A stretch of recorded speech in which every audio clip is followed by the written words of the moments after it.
Hi, I'm Chrissy White, and I'm with Creating Changes Counseling, here today to talk to you about imposter syndrome. Who here has imposter syndrome? Me. Probably all you all watching this too, right? Like, that's why we're here, how to figure out how to overcome imposter syndrome. So when I think about imposter syndrome, I think about what is at that root, or what is the core of the reason that we feel like, oh, I don't know that I can do this, somebody's gonna judge me or think that I'm not good about it. Is, the root tends to be coming from us, is that we lack the confidence to think, hey, you know what? I'm gonna kill it. I'm good at this job and I know what I'm doing, all right? So I'm gonna give you some tips to kind of help build that confidence, but also help you be successful when you're in the workplace or wherever it is that you're trying to overcome imposter syndrome, all right? So first thing I'm gonna say is we wanna focus on your strengths. So you went into the interview, you got the job, you nailed it because you focused on the things that you're good at. So you went in and you said, hey, these are the 5 things or however many things that you came into the interview with that you said, I can do really well. I can bring that to the team and I can do it well. Sure, of course, we all have our weaknesses. You know what? And those are areas of growth. We want to focus on the positives because if we know what we're good at, that is a playing point that we can really build on and continue to keep growing in that area that can make us successful, okay? Second thing is setting realistic goals. So if you're starting a new job and you're kind of like, oh, I don't know, I'm going to focus on my strengths, but I still just don't know. We don't want to set the goal of you know what? I'm going to be a perfect 100% of the time. No, that's not going to work. 1, perfection isn't even a real thing, okay? But 2, if you come in with that mindset, you're going to be setting yourself up for failure every single time. So instead, set a more realistic outcome. Say, you know what? I'm going to try this project on my own. As soon as I hit this tough point, I'm going to try to figure it out, but then I'm going to ask questions.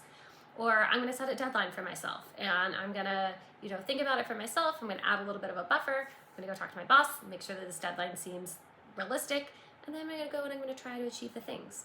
So again, using all of those strengths to do what you do well with a very realistic goal and then following through on it, okay?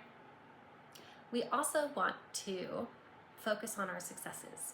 So we want to know after we, go to work and we do the thing, we want to celebrate yes, I did it. I used my strengths. I set a realistic goal and now I can celebrate those successes. Amazing. Okay. We also want to celebrate our things that don't go so well. So dare I say failure, because I don't think, failure is the way we should look at this either. But sometimes our failures can become our, biggest turning point or our, growth or success from it. Because once we do something and we kind of go, oof, that was tough, we take that information and we move forward from it.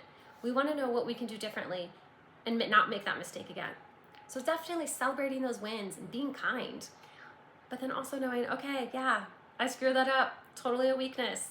That's an area I need to grow. Nobody said they're good at all the things all the time.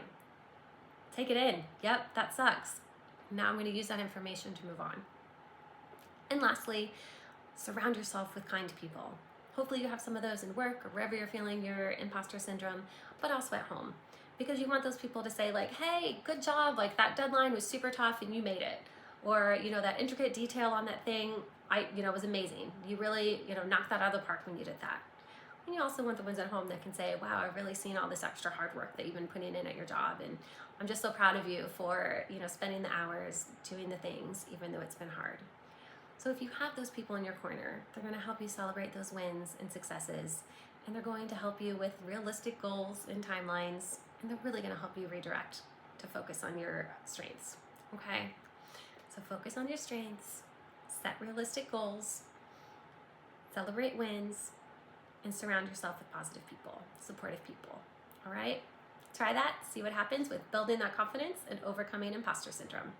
Until next time, bye.